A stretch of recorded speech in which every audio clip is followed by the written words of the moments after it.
Tirhut range के IG और कड़क ऑफिसर शिवदीप लांडे ने पदभार ग्रहण करते ही एक्शन में आ गए हैं।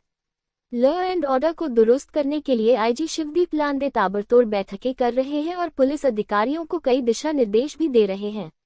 एक्शन में आईजी शिवदीप लांडे। भीषण ठंड के बीच आईजी शिवदीप लांडे सीतामढ़ी पहुंचे, जहां उन्हें पदाधिकारियों से बात की। इस मौके पर मीडिया से मुखातिब होते हुए आईजी शिवदीप लांडे ने कहा कि क्राइम कंट्रोल करना उनकी प्राथमिकता है। गैंगस्टर मुकेश पाठक और विकास झा उर्फ कालिया जैसे अपराधियों पर नकेल कसने के लिए उन्होंने स्थानीय पुलिस को कई दिशा निर्देश दिए हैं। ऑर्गेनाइज क्राइम को लेकर दिए कई निर्देश। इसके साथ ही उन्होंने कहा कि दरभंगा में हुए डबल इंजीनियर हत्याकांड मामले में सीतामढ़ी उन्हें आना पड़ा था, जहां उन्होंने AK-56 बरामद किया था। उन्होंने जिले के पुलिस कप्तान को निर्देश देते हुए कहा कि ऑर्गेनाइज क्राइम से संबंधित अपराधियों पर नकेल कसना जरूरी है। वहीं सीतामढ़ी में लूट की घटना पर चर्चा करते हुए आईजी शिवदीप लांडे ने कहा कि नशे की लत वाले युवाओं द्वारा इस तरह की घटनाओं को अंजाम दिया जा रहा है, लिहाजा उस पर नजर रखने की जरूरत है। उन्होंने कहा कि पुलिस अपराधियों की गिरफ्तारी को प्राथमिकता देगी, जिसके लिए उन्होंने कई निर्देश भी दिए हैं। मेरे जुडिक्शन में सीतामढ़ी जिला आता है, उसका आज रिव्यू करने आया था और SP सीतामढ़ी मनोज से इस बारे में डिटेल में बात हुई। सारा कुछ रिव्यू किया तो जो प्राइमरी फोकस दिख रहा है वो लूट से संबंध में, लूट की जो भी घटनाएं हुई सारी डिटेक्टेड है। तो एक पैटर्न यहाँ पे है कि जो रोड के लूट का एक पैटर्न दिख रहा है और लूट का जो बेसिक एक रीज़न दिख रहा है वो जो है कंजम्पशन ऑफ ड्रग्स वगैरह का। यहाँ पे ड्रग्स मीन्स कोरैक्स, बाद में स्मैक वगैरह, इसके जो लत पड़ जाती है लड़कों को तो वो छोटी छोटी घटनाएं कर देते हैं रास्ते में। हालांकि वो घटनाएं छोटी भी होती है, कोई मोबाइल भी छीन लेता है, लेकिन वो लूट के इसमें यहाँ पे दर्ज होती है। इसलिए जो लूट की संख्या है उस संख्या में इजाफा दिखता है, लेकिन सारे केसेस यहाँ पे डिटेक्ट हो चुके हैं, एक अच्छी बात है। दूसरी बात, हत्याओं का जो एक ट्रेंड दिख रहा है वो जनरली जो ओवरऑल बिहार में ट्रेंड है वही है, लैंड डिस्प्यूट से रिलेटेड या पर्सनल एनिमिटी को रिलेटेड हत्या का यहाँ भी वही ट्रेंड एक दिख रहा है। तीसरी बात है जो एक मेरे लिए इम्पोर्टेंट थी, क्योंकि मैं अररिया में भी SP था, तब एक डकैत का गिरोह डिटेक्ट हुआ था, डकैती हुई थी अररिया में। तो पूरा जो बॉर्डरिंग है मधुबनी, मोतिहारी, सीतामढ़ी, हर जगह डकैती किया था। तो वो एक डकैती का एक जो 20-25 लोगों का ग्रुप है उस बारे में डिस्कशन हुआ। वो 2 ग्रुप है वो एक्टिव हमेशा होते हैं विंटर के सीजन में, जैसा भी कुआसा पड़ जाएगा तो डकैती का सिलसिला बढ़ेगा, और स्पेशली बॉर्डरिंग डिस्ट्रिक्ट में। तो उस बारे में भी अलर्ट है और स्पेशल उसके लिए गश्ती का भी बुलाया गया, और जो आसूचना संकलन है उसके बारे में डिस्कशन हुआ है। और उसके जो मेंबर्स है गिरोह के, तो दिक्कत ये है कि बहुत सारे वहाँ नेपाली सिटीजन्स है, तो क्राइम करने के बाद वहाँ है तो नेपाली सिटीजन्स को लाने में भी यहाँ दिक्कतें हैं। तो उस संबंध में जो भी अरेस्टिंग यहाँ के जो सिटीजन्स है, जो क्रिमिनल्स है, उनका भी स्टेटस बोला गया है कि कोर्ट में जाके, और जो जेल में वहाँ पे स्थानांतरित है या ये जेल में मेरे लिए मुझे जो लगता है कि पुलिस महानिरीक्षक के तौर पे जो मेरे लिए लगता है कि एक ऑर्गेनाइज टाइप से यहाँ पे देखना चाहिए क्राइम के पर्सपेक्टिव, वो है विकास झा का जो ग्रुप है जो एक्सटॉर्शन से रिलेटेड एक्टिविटीज़ करता है।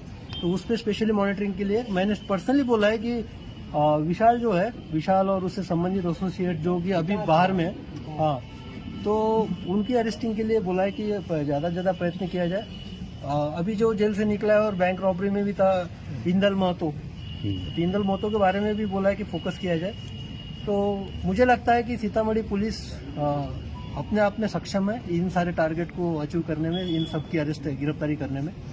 और मैं शुभकामनाएं देता हूं कि इनका लास्ट ईयर का परफॉर्मेंस अच्छा रहा है जब से ये आए यहाँ पे, और आगे भी ये सिलसिला जारी रहेगा। आपके कुछ सवाल है तो पूछ सकते हैं। ड्रग्स एडिक्टेड लड़कों द्वारा जो क्राइम किया जाता है, तो क्या उसको लोकल लेवल पर ड्रग्स की जो मात्रा जो लोग लेते हैं या फिर जो लोग पहुंचाते हैं, उन पर कंट्रोल करने के लिए क्या कदम उठाए जाएंगे?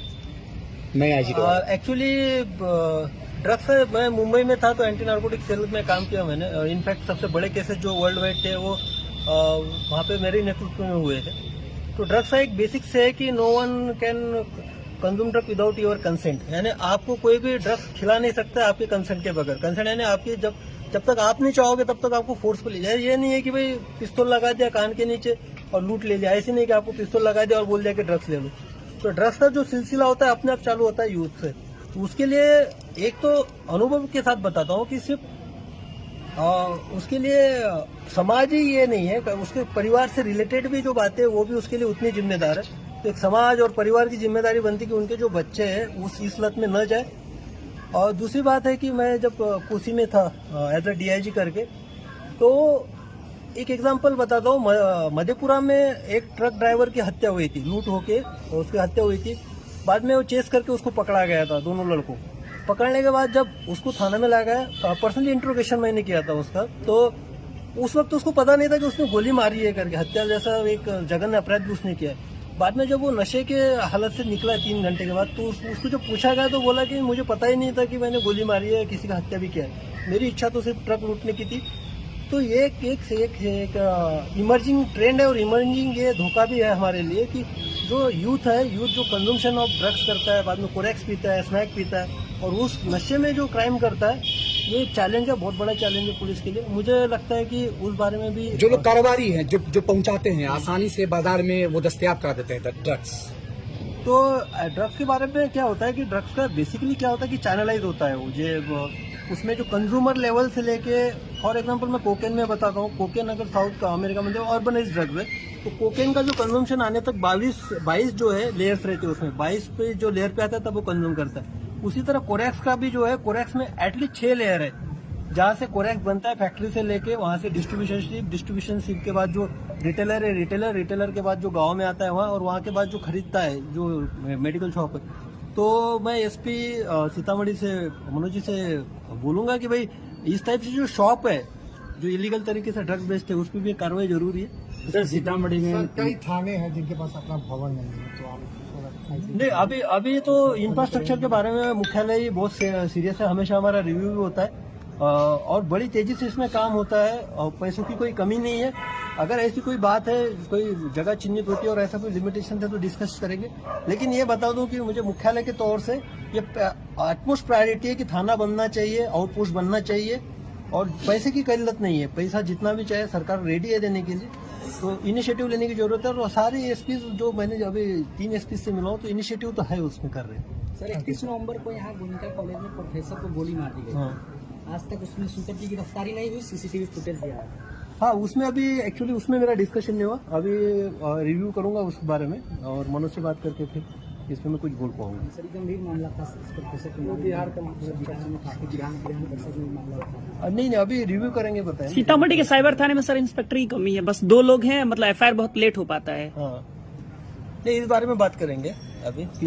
एक बड़ा मामला, बिहार से 300 ट्रक गायब हुए थे। आपके रेंज मुजफ्फरपुर से लगभग 100 ट्रक है, सीतामढ़ी से 10-12 ट्रक हैं। हाँ, तमाम लोगों का काम आधा अधूरा है। जिन पुलिस वालों के हवाले इंक्वायरी रखी गई, दिया गया, वो लोग भी आधे अधूरे। 300 ट्रक बिहार से गायब होकर छत्तीसगढ़ पहुंचता है, उनका लेखा जोखा मिल जाता है, उसके बाद भी लोग खड़े हुए, लोग दौड़ रहे हैं, चक्कर लगा रहे हैं। इस बारे में भी रिव्यू करना पड़ेगा मुझे। ये आपके पूरे क्षेत्र का मामला है। हाँ, नहीं, मैं रिव्यू करूंगा इसमें और डेफिनेटली रिव्यू करूंगा। और एक बात जान लीजिए, अगर ऐसी कोई बात है, और ये जो मामला अब तक है